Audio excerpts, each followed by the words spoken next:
ശ്രീ നമസ്കാരം. പെരിയ ഇരട്ടക്കൊലപാതകവുമായി ബന്ധപ്പെട്ട് ഇന്ന് കോടതി വിധി വന്നിരിക്കുന്നു. അതായത് പ്രതികളെല്ലാം തന്നെ കുറ്റക്കാരാണ് എന്നാണ് കോടതി പറയുന്നത്. എല്ലാം തന്നെ എന്നല്ല, അതിൽ 14ഓളം പ്രതികൾ കുറ്റക്കാരാണെന്നും 10 പ്രതികളെ വെറുതെ വിട്ടിരിക്കുകയും ചെയ്തിരിക്കുന്നു. അതുപോലെ തന്നെ ഇതിൽ എന്താണ് ഉധുമ MLA കുഞ്ഞിരാമൻ ഉൾപ്പെടെയുള്ള പ്രതികൾ, ലോക്കൽ സെക്രട്ടറി ആയിട്ടുള്ള പ്രതി പീതാംബരൻ, അവിടുത്തെ ലോക്കൽ കമ്മിറ്റി അംഗം പീതാംബരൻ, ഇവരൊക്കെ പ്രതികളാണ് എന്നുള്ള രീതിയിൽ, അല്ലെങ്കിൽ കുറ്റക്കാരാണ് എന്നുള്ള രീതിയിൽ കോടതിയുടെ വിധി വന്നിരിക്കുന്നു. അപ്പോൾ കേരളത്തിൽ ഏറെ ഞെട്ടലുണ്ടാക്കിയ ഒരു കൊലപാതകമായിരുന്നു ഇത്. ഈ ഒരു കൊലപാതകം കൊണ്ടെങ്കിലും, അല്ലെ ഈ കേസിൽ ഒരു വിധി കൊണ്ടെങ്കിലും CPM പാഠം പഠിക്കുമോ? നമസ്കാരം പാർത്ഥൻ. അതൊരു വളരെ ഇൻട്രസ്റ്റിംഗ് ആയിട്ടുള്ള ചോദ്യമാണ്. കാരണം കേരളത്തിൽ നടക്കുന്ന ആദ്യത്തെ രാഷ്ട്രീയ കൊലപാതകമല്ല ഇത്. CPM പ്രതിസ്ഥാനത്ത് വന്നിരിക്കുന്ന ആദ്യത്തെ രാഷ്ട്രീയ കൊലപാതകവുമല്ല. ഇതിനു മുമ്പും ശേഷവും തന്നെ നിരവധി കൊലപാതകങ്ങൾ അങ്ങനെ ഉണ്ടായിട്ടുണ്ട്. അതുമായി ബന്ധപ്പെട്ട് പല നിയമ നടപടികളും പല ഘട്ടങ്ങളിലായി നടക്കുന്നുണ്ട്. പലപ്പോഴും അന്വേഷണത്തിൽ സ്റ്റേറ്റ് പോലീസ് അല്ലെങ്കിൽ ക്രൈംബ്രാഞ്ച് ഒക്കെ തന്നെ അന്വേഷിക്കുന്ന സമയത്ത് ശരിയായ ദിശയിലല്ല അന്വേഷണം പോകുന്നത് എന്ന രീതിയിലേക്കുള്ള ആരോപണം ഉണ്ടായിട്ടുണ്ട്. ഒരു ഘട്ടത്തിലും ഒരു തരത്തിലുള്ള കേസുകളും വരുന്ന സമയത്ത് അതിൽ ഉൾപ്പെട്ടിരിക്കുന്ന ആൾക്കാർ CPMകാരാണ് എങ്കിൽ അവരെ തള്ളിപ്പറയുന്നതിന് പാർട്ടി ശ്രമിക്കാറില്ല. തന്നെയുമല്ല, അവർക്ക് വേണ്ടുന്ന രീതിയിലത്തേക്കുള്ള സംരക്ഷണം ഒരുക്കാറുണ്ട്. ആ സംരക്ഷണം എന്ന് പറയുമ്പോൾ ഏതെങ്കിലും പ്രതി ശിക്ഷിക്കപ്പെട്ടിട്ട് അല്ലെങ്കിൽ വിചാരണ കാലയളവിൽ ജയിലിൽ കിടക്കുന്ന സമയത്താണെങ്കിലും അവർക്ക് എല്ലാവിധ ലക്ഷറികളും കിട്ടുന്നത് നമ്മൾ കണ്ടിട്ടുണ്ട്. മൊബൈൽ ഫോൺ ഉപയോഗമടക്കം നമ്മൾ കണ്ടിട്ടുണ്ട്. തന്നെയുമല്ല, അവർക്ക് നിയമ സംരക്ഷണം നൽകുന്നത് നമ്മൾ കണ്ടിട്ടുണ്ട്. അങ്ങനെ പല രീതിയിലത്തേക്കും വളരെ ബ്ലണ്ടായിട്ട് പൊതുജനങ്ങളുടെ ഒരു പൊതുബോധമൊന്നും ഞങ്ങൾക്കൊരു പ്രശ്നമല്ല എന്ന രീതിയിൽ പ്രവർത്തിക്കുന്ന രാഷ്ട്രീയ കക്ഷികളെയാണ് നമ്മൾ കൂടുതലായിട്ട് കണ്ടിട്ടുള്ളത്. അപ്പോൾ ഈ ഒരു കേസിൽ ശിക്ഷിക്കപ്പെട്ടിരിക്കുന്ന ആൾക്കാരിൽ ഒരു മുൻ MLA ഉണ്ട്. താങ്കൾ പറഞ്ഞതുപോലെ തന്നെ CPMന്റെ പല നേതാക്കന്മാരുമുണ്ട്. അപ്പോൾ TP ചന്ദ്രശേഖരൻ വധക്കേസിൽ ഉൾപ്പെടെ പല കേസുകളിലും ഇപ്പോഴും കുറ്റവാളിയായതിനു ശേഷവും, പ്രതിസ്ഥാനത്തല്ല, കുറ്റവാളിയായി ശിക്ഷ അനുഭവിച്ചുകൊണ്ടിരിക്കുന്ന കാലത്തിൽ മരിച്ച കുഞ്ഞനന്തൻ അടക്കമുള്ള ആൾക്കാരുടെ കഥകൾ നമുക്കറിയാം. അപ്പോൾ അങ്ങനെയുള്ള ആൾക്കാരെ പോലും സംരക്ഷിക്കുന്നതിന് വേണ്ടിയും അവരുടെ വലിയ ധീരോദാത്തമായിട്ടുള്ള പാർട്ടിക്ക് വേണ്ടിയിട്ടുള്ള പ്രവർത്തനങ്ങളെ ശ്ലാഘിച്ചുകൊണ്ട് മുഖ്യമന്ത്രി അടക്കം, അല്ലെങ്കിൽ സോഷ്യൽ മീഡിയ ഒക്കെ തന്നെ നന്മമരമെന്ന് വാഴ്ത്തിയ ശ്രീമതി KK ശൈലജ അടക്കമുള്ള ആൾക്കാർ പ്രതികരിക്കുന്നതും അവരുടെ മരണത്തിൽ നമ്മളത് കണ്ടിട്ടുള്ളതാണ്. അപ്പോൾ അങ്ങനെയുള്ള ഒരു പാർട്ടിയെ സംബന്ധിച്ചിടത്തോളം ഇപ്പോഴും ഈ ഒരു വിഷയത്തിലും ഇത് ഉൾക്കൊള്ളും എന്ന് ഞാൻ കരുതുന്നില്ല. കാരണം ഇതൊരു വലിയ നിയമ പോരാട്ടത്തിനൊടുവിലാണ് ഇവർക്ക് ശിക്ഷ കിട്ടിയിരിക്കുന്നത്. അതിൽ തന്നെ CPMനെ സംബന്ധിച്ചിടത്തോളം ഇനി അതിൽ നിന്ന് അവർക്ക് ന്യായീകരിക്കാമെങ്കിലും ആ ന്യായീകരണം എത്രത്തോളം വില പോകും എന്നുള്ള കാര്യത്തിൽ പ്രശ്നമുണ്ട്. കാരണം ഇപ്പോൾ ശിക്ഷിക്കപ്പെട്ടിരിക്കുന്ന 6 പേർക്ക് ഉറച്ച CPM ബന്ധമുണ്ട്. അവർ പലതരത്തിലുള്ള ഭാരവാഹികളായിരുന്ന ആൾക്കാരാണ്, പല നേതൃസ്ഥാനങ്ങളിലുള്ള നേതാക്കൾ തന്നെയാണ്.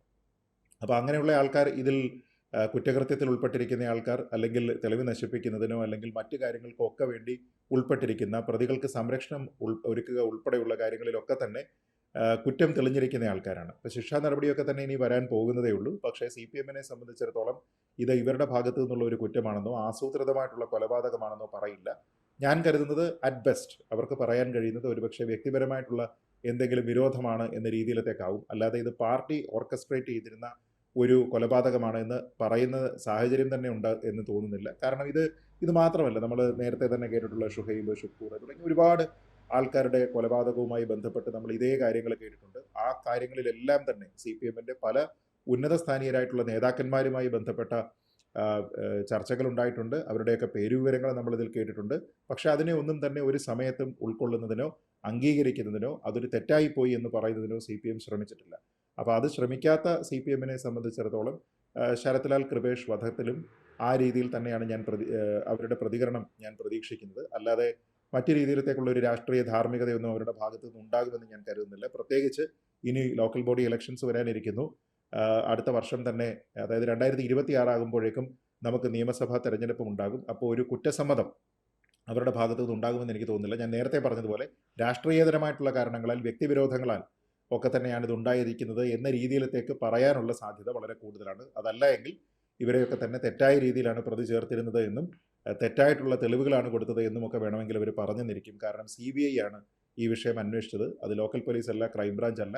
ക്രൈംബ്രാഞ്ച് തന്നെ അന്വേഷിച്ചതിന് ശേഷം ഒരു ഘട്ടത്തിൽ കോടതികളിൽ നിന്ന് വളരെ രൂക്ഷമായിട്ടുള്ള വിമർശനം അവർക്ക് കിട്ടിയതാണ്. അവസാനം കോടതിയാണ് ഇതിനെ CBI അന്വേഷണത്തിന് വിടുന്നത്. അപ്പോൾ തങ്ങൾക്ക് ഹോസ്റ്റൈലായിട്ടുള്ള ഒരു രാഷ്ട്രീയ പ്രസ്ഥാനം ഭരിക്കുമ്പോൾ, അങ്ങനെ ഒരു കേന്ദ്ര അന്വേഷണ ഏജൻസിയാണ് ഈ കേസ് തെളിയിക്കപ്പെട്ടിരിക്കുന്നത് എന്ന് പറയുമ്പോൾ തെളിവുകളടക്കമുള്ള കാര്യങ്ങളൊക്കെ വ്യാജമായി നിർമ്മിച്ചതാണ് എന്നൊക്കെയുള്ള ഒരു നറേറ്റീവ് ഉണ്ടാകാനുള്ള സാധ്യത വളരെ കൂടുതലാണെന്നാണ് ഈ ഘട്ടത്തിൽ ഇതിൽ ഞാൻ കരുതുന്നത് ഏറെ പാർത്ഥൻ. രസകരമായ ഒരു കാര്യം എന്ന് പറയുന്നത് LDFന്റെ കൺവീനർ ടി.പി. രാമകൃഷ്ണൻ ഇന്ന് പറഞ്ഞത് CPMന്റെ അറിവോടെ കേരളത്തിൽ ഒരു കൊലപാതകവും നടന്നിട്ടില്ല, ഈ കൊലപാതകത്തിലും CPMന് യാതൊരു പങ്കുമില്ല, ഇതിൽ CBI തെളിവുകൾ കെട്ടിച്ചമച്ചതാണ് എന്ന തരത്തിലുള്ള കാര്യങ്ങളാണ് അദ്ദേഹം പറഞ്ഞത്. അതുപോലെ തന്നെ EP ജയരാജൻ പറഞ്ഞത് ഞങ്ങളുടെ നേതാക്കന്മാർക്കെതിരെയാണ് കാര്യങ്ങൾ വന്നിരിക്കുന്നത്, അതുകൊണ്ട് ഇത് കള്ളമാണ് എന്ന് തെളിയിക്കാൻ ഏത് അറ്റം വരെയും പോകും, ഇതൊരു അന്തിമ കോടതി വിധിയൊന്നും അല്ല എന്നാണ് പറഞ്ഞത്.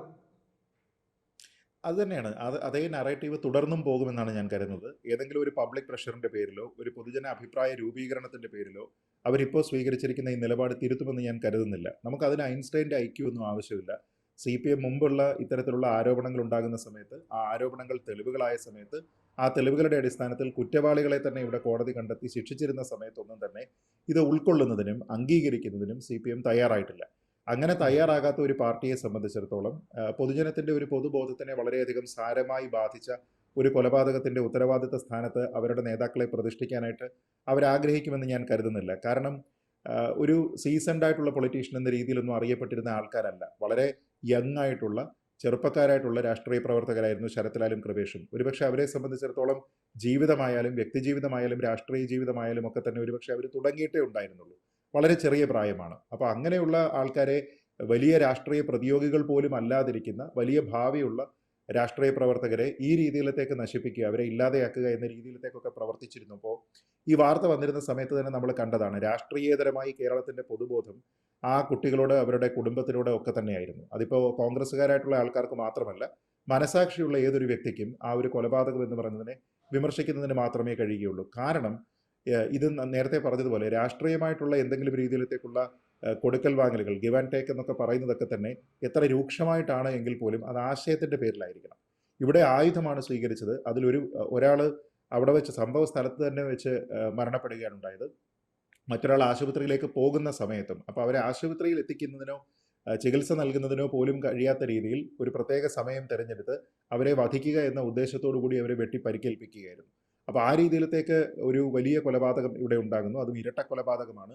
അത് കേരളത്തിൽ വലിയ രീതിയിൽ ചർച്ചയായതാണ്. അതുകൊണ്ട് സമൂഹത്തിൻ്റെ ഒരു പൊതുബോധം, പൊതു മനസാക്ഷി എന്ന് പറയുന്നതൊക്കെ തന്നെ വളരെ മാരകമായി പ്രഹരമേറ്റിരുന്ന ഒരു സമയമായിരുന്നു. അതുകൊണ്ട് തന്നെ അത്തരത്തിലുള്ള ഒരു വിഷയത്തിൽ പ്രതിസ്ഥാനത്തേക്ക് വരാനായിട്ട് CPMൻ്റെ ഏതെങ്കിലും നേതാവിനെ CPM ആശയപരമായിട്ട് അതിനോട് യോജിക്കുമെന്ന് ഞാൻ കരുതുന്നില്ല. അതുകൊണ്ട് തന്നെ ഇപ്പോൾ മുൻ ഉദുമ MLA ശ്രീ KV കുഞ്ഞിരാമനുണ്ട്. അതേപോലെ പാക്കം മുൻ ലോക്കൽ സെക്രട്ടറിയാണ് രാഘവൻ വെളുത്തോളി എന്നയാൾ. അപ്പോൾ ഇവരൊക്കെ തന്നെ കുറ്റക്കാരാണ് എന്ന്, പല രീതിയിലുള്ള കുറ്റങ്ങളാണ് അവർ ചെയ്തിരിക്കുന്നത് എന്നൊക്കെ തന്നെ കോടതി കണ്ടെത്തിയിട്ടുണ്ട്. എങ്കിലും CPMനെ സംബന്ധിച്ചിടത്തോളം കോടതിയുടെ ആ കണ്ടെത്തൽ പോലും അവർ അംഗീകരിക്കാനുള്ള സാധ്യതയില്ല. കാരണം ഇത് അന്വേഷിച്ചിരിക്കുന്നത് CBI ആണ്. നേരത്തെ പറഞ്ഞതുപോലെ ശ്രീ TP രാമകൃഷ്ണൻ്റെ ഒക്കെ ഭാഗത്തു നിന്നുണ്ടായിരിക്കുന്ന പ്രതികരണം തന്നെ വരും ദിവസങ്ങളിൽ ഭരണ നേതൃത്വത്തിൻ്റെ ഭാഗത്തു നിന്നും ഉണ്ടാകുമെന്നാണ് ഞാൻ കരുതുന്നത്. കാരണം ഇപ്പോൾ പ്രതികരിച്ചിരിക്കുന്ന ആൾക്കാരൊക്കെ തന്നെ CPMൻ്റെ ആൾക്കാരാണ് എങ്കിൽ ഭരണത്തിലിരിക്കുന്ന സർക്കാരിൻ്റെ ഭാഗമായിട്ടുള്ള ആൾക്കാരും അതിൽ നിന്ന് അധികം വ്യത്യസ്തമല്ലാത്ത രീതിയിൽ മാത്രമേ പ്രതികരിക്കാനുള്ള സാധ്യതയുള്ളൂ. അപ്പോൾ ഇത് കേവലം 1-2 ആൾക്കാരെ ഡിഫെൻഡ് ചെയ്താൽ പോരാ, ഏതാണ്ട് 1/2 ഡസൻ ആൾക്കാരെ അവർക്ക് ഡിഫെൻഡ് ചെയ്യണം. കാരണം ഇതിൽ ഒന്നാമത്തെ പ്രതി എന്ന് പറയുന്നത് തന്നെ പെരിയയിലെ പഴയ ലോക്കൽ കമ്മിറ്റി അംഗമാണ്, ഒരു പീതാംബരൻ. അപ്പോൾ അങ്ങനെയുള്ള നിരവധി ആൾക്കാർ, പല പൊസിഷനുകളിൽ ഇരുന്നിരുന്ന ആൾക്കാരുണ്ട്. അതിൽ തന്നെ പഴയ ഏരിയ സെക്രട്ടറി ഒരു മണികണ്ഠനുണ്ട് ഉദുമയിലുള്ള. അപ്പോൾ ഇവരെല്ലാവരും തന്നെ ഉത്തരവാദിത്തപ്പെട്ട പാർട്ടിയുടെ സ്ഥാനങ്ങളിൽ ഇരുന്ന ആൾക്കാരാണ്. ഇവർക്കെതിരെയുള്ള തെളിവുകൾ പോലും പലതരത്തിലാണ്. ഇപ്പോൾ നമ്മൾ തെളിവ് നശിപ്പിക്കലുണ്ട്, നേരിട്ട് കൊലപാതകത്തിൽ ഇടപെട്ട ആൾക്കാരുണ്ട്, പ്രതികളെ രക്ഷപ്പെടുത്താനായിട്ട് ശ്രമിച്ച ആൾക്കാരുണ്ട്, ഗൂഢാലോചന കുറ്റം നടത്തിയിരിക്കുന്ന ആൾക്കാരുണ്ട്. ഇതെല്ലാം തന്നെ ഒരു കൊലപാതക കേസുമായി ബന്ധപ്പെട്ട അങ്ങേയറ്റം ഗുരുതരമായിട്ടുള്ള ചാർജാണ്. ഇതിൽ നമ്മുടെ ഈ മുൻ MLA സ്റ്റേഷനിൽ നിന്ന് ബലമായി ഒരു പ്രതിയെ ഇറക്കിക്കൊണ്ടുപോയാൻ ശ്രമിച്ചു എന്നുള്ളതാണ്. അപ്പോൾ കയ്യൂക്കുള്ളവൻ കാര്യക്കാരൻ എന്ന രീതിയിലത്തേക്കും ഇവിടെയുള്ള നിയമ സംവിധാനമല്ല ഞങ്ങൾ വിലമതിക്കുന്നത്, ഞങ്ങളുടെ ആൾക്കാരെ ഞങ്ങൾ സംരക്ഷിക്കും എന്ന രീതിയിലത്തേക്കുള്ള ധാർഷ്ട്യം പരസ്യമായി കാണിച്ചുകൊണ്ട് പെരുമാറിയിരിക്കുന്ന നേതാക്കന്മാരാണ്. അപ്പോൾ അങ്ങനെയുള്ള നേതാക്കന്മാർക്ക് ഇവിടെ പോലീസിൽ എന്താണ് വിശ്വാസം? ഇവിടുത്തെ നിയമനീതി നിർവഹണ സംവിധാനത്തിലും നിയമപാലകരോടും എന്ത് തരത്തിലുള്ള ബഹുമാനമാണ് ഇവർക്കുള്ളത്? അപ്പോൾ പിന്നെ കോടതിയോട് അവരെന്തെങ്കിലും രീതിയിലത്തേക്കുള്ള ബഹുമാനം കാണിക്കുമെന്ന് കരുതാൻ വയ്യ. ഈ രീതിയിൽ പ്രവർത്തിച്ചിരിക്കുന്ന ആൾക്കാരെ തള്ളിപ്പറയാൻ ഒരു പാർട്ടിക്ക് കഴിയുന്നില്ല എന്ന് പറയുമ്പോൾ നമ്മൾ പല കാര്യങ്ങളിലും ഈ CPM ഇന്ന് പറയാറുണ്ട്, ഇത് 21-ാം നൂറ്റാണ്ടാണ്, 2024 വർഷം, നിങ്ങൾക്ക് ഇതുവരെ ഉറക്കം ഉണർന്നിട്ടില്ലേ എന്ന് മാത്രമേ അവരോട് നമുക്ക് ചോദിക്കാൻ കഴിയൂ.